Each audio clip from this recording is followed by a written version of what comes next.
Hi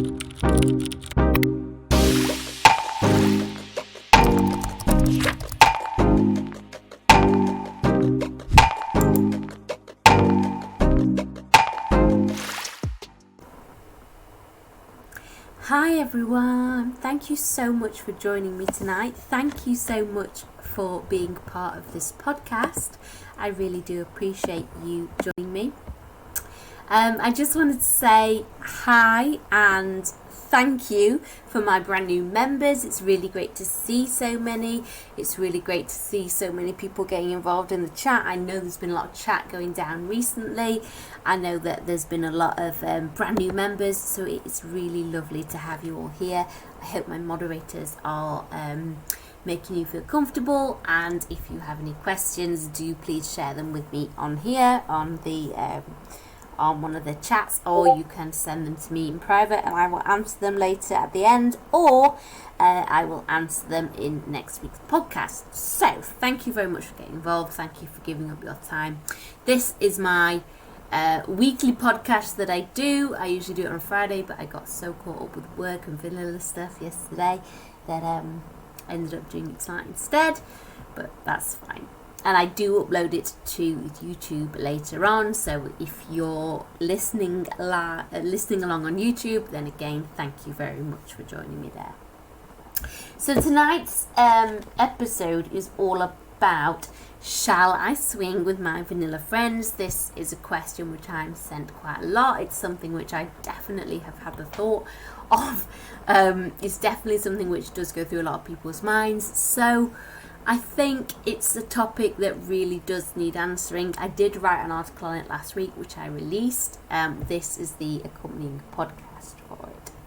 Now, I have had quite a lot of things going on here at TKG over the last week.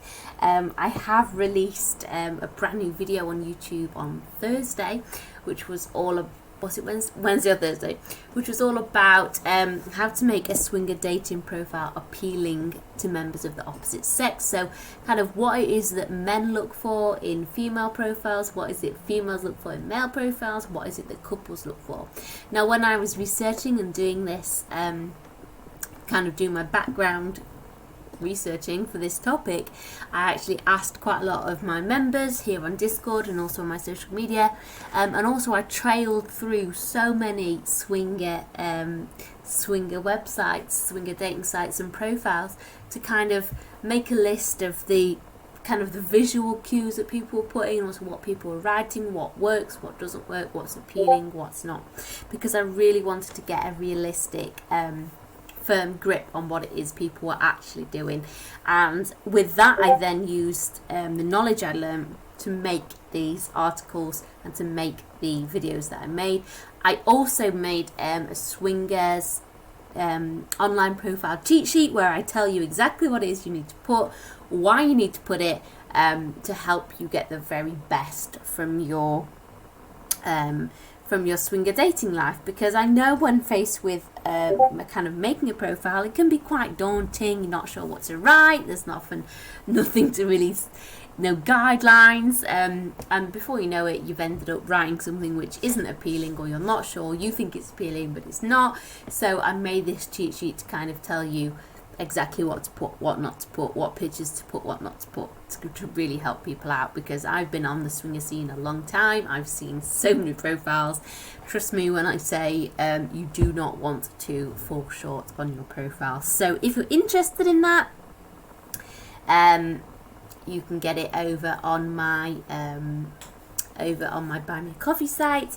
I will put the link, you can get it through the link tree. I'll put the link in the description for this podcast, basically, and you can find it there. But that's what it is. It's called the Swinger Dating Cheat Sheet, if you are interested. So, also, I received this week last week, I received 2 questions on here from different couples, and also on my social media, all about people asking me emotions, how to deal with your emotions, how to handle your emotions, not necessarily with your partner, but with other swingers, how to handle jealousy, how to handle kind of possessive feelings, how to handle your emotions when you swing with other people. So not directed towards your own partner, but the emotions that are conjured up for other people, about other people, in other situations with other swingers. Now, I know a lot of my work is kind of first time swinger focused. I know a lot of my work, I do focus a lot on getting people ready to clubs, getting people ready to go to events, also talking to your partner for the first time, communication, and there's lots of work I've done about getting people in the right mindset, and also understanding what is swinging and different types of swinging. What I haven't made any work on, and what I have now made work on to be released, is managing your emotions when you swing. I have made 3 articles, one of which I've already released. I've got 2 more coming, all about managing your emotions, how to process the emotions when you swim with a couple, what's kind of normal, what's not, what's to be expected. If you experience this possessiveness, if you experience this jealousy, how to process it, how to deal with it, how to move forward with it. Because, as I said, a number of people, independent of each other, without even realising, from different areas of my following, got in touch and with the same type of question, which suggests to me that a lot more people will be thinking it, and also nobody else is writing about it, nobody else is saying about it. So I jumped in there with my TKG knowledge and also my take on why it is. So again, that's something that I hope you enjoy. I certainly enjoyed making it. I did include 2 of the questions I received in this latest article. So again, if you want to read what it's really like to be a swinger, if you want to read real life experiences, then again, check them out, have a look. They will give you a pretty good kind of a solid base to go from. So that's what I've been working on this week. If you're wondering why it is I'm kind of rambling on, this is what I do, but I find it so useful to kind of tell people what's coming up, what's been happening, what's been going down here at TKG HQ, because there is always like so much. I know I post to Instagram, and I know I do post to social media and things, and I try and keep up with it all the time, but behind the scenes, I'm just spread really thinly and trying to do whatever I can, so sometimes it's really therapeutic to just get all this stuff out. So that's what's been happening. Now, moving on to tonight's podcast topic, should I swing with my vanilla friends? This is a topic which, as I said, I'm sure that so many of you have kind of had those thoughts. I definitely have over the years.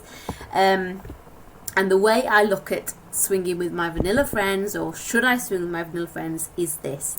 So I have vanilla friends, I have swinger friends. I like them both independent of each other, and I like my vanilla friends for one reason, and I like my swinger friends for one reason. Just because I like them both, and just because I'm fond of them both, it doesn't necessarily mean that I mix them both together, because that could be either a sloppy disaster or it could be a tasty combination. And when you have strong you have a strong kind of vanilla friendship group, you also have strong swinger friends, it can be tempting to kind of mix them. It can be tempting to mix your vanilla friends with your swinging life, but does it mean, is it going to work? Could it be sloppy, or could it be a potentially tasty combination?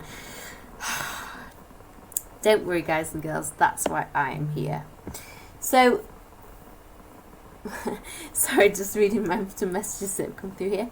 So, do you mix your swinger and vanilla friendships? I don't. I have swinger friends I have met while swinging, and I have vanilla friends I have met in regular life. Some of my vanilla friends are aware of who I am and what I do, but I would never try and lure them away into the dark side. I do have a few friends who've asked me a little bit about the lifestyle, but why they'd want to get involved is different to why I'm involved in it, and what they get out of it were very different. So I've always maintained, like, if they want to get involved, then that's fine. I'll point out the places to go and give me advice, but that's as far as I would go.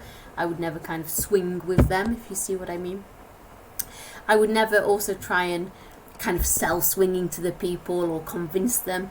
That's absolutely not what I'm about. Especially when it comes to my vanilla friends, I've got people who are monogamous, I've got people who are kind of long-term married and monogamous with families and things, which, yeah, that's great, that's their thing. I would never try and tell them that, that's the wrong way to be, you should do this. If that's their thing and that makes them happy, then fine, that's cool with me. So again, I would never try and kind of convince people. So why might couples want to mix vanilla friends and swinging?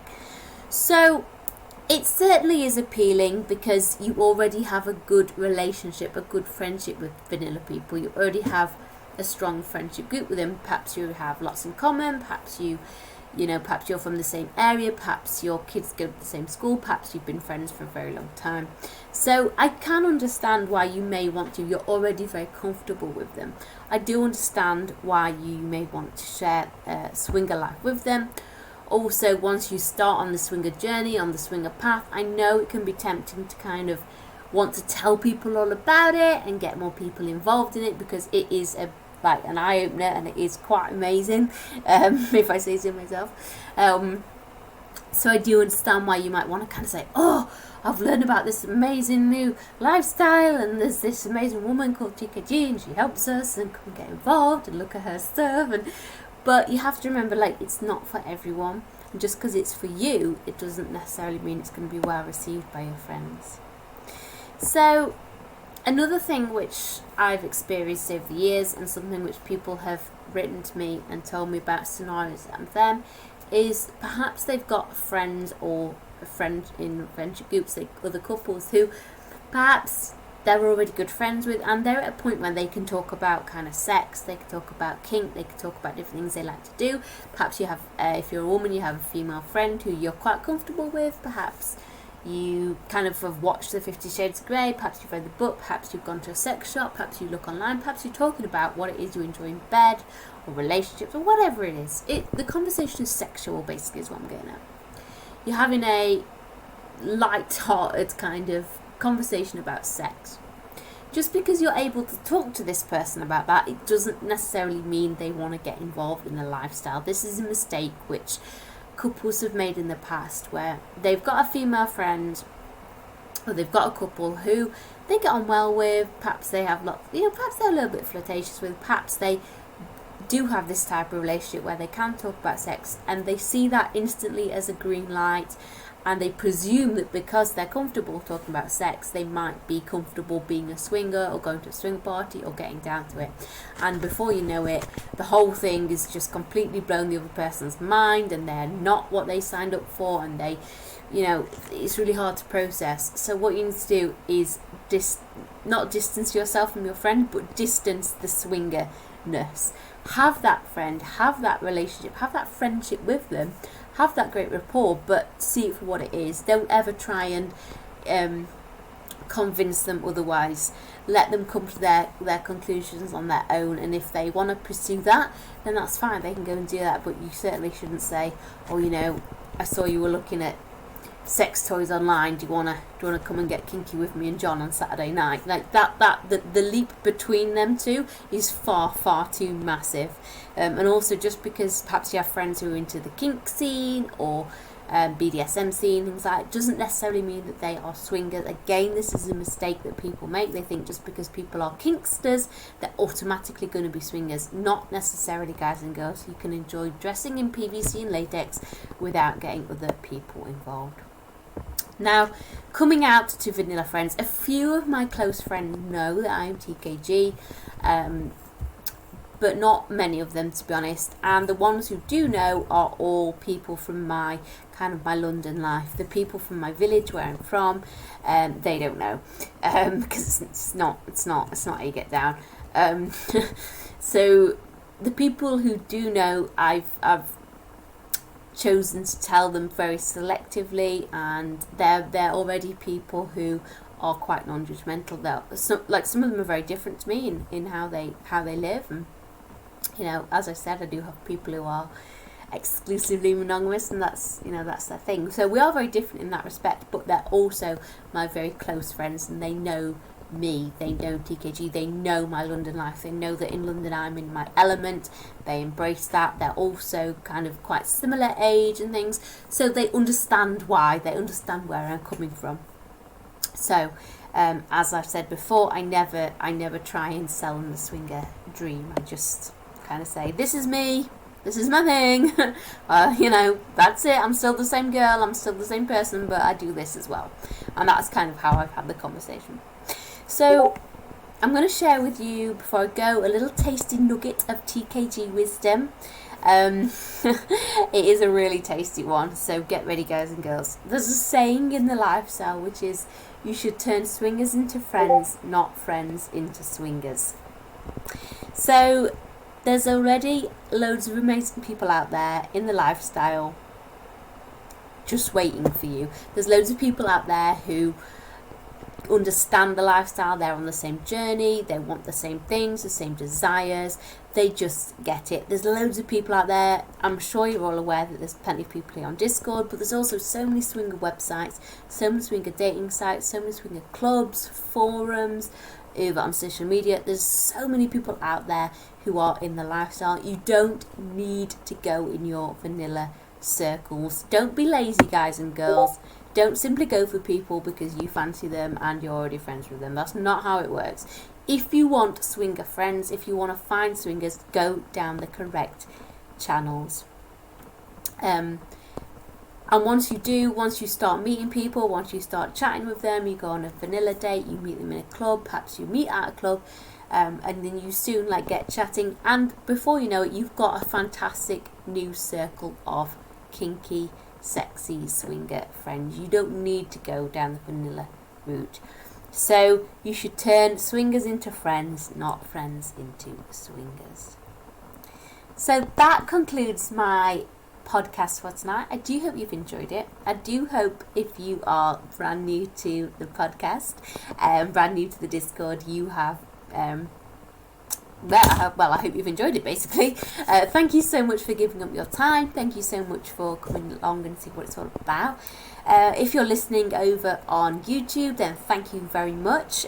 Please hit the like and subscribe, and I will be very grateful indeed. Lots more content coming up as ever. Lots more to keep your appetite peaked. And I shall see you all very soon, guys and girls.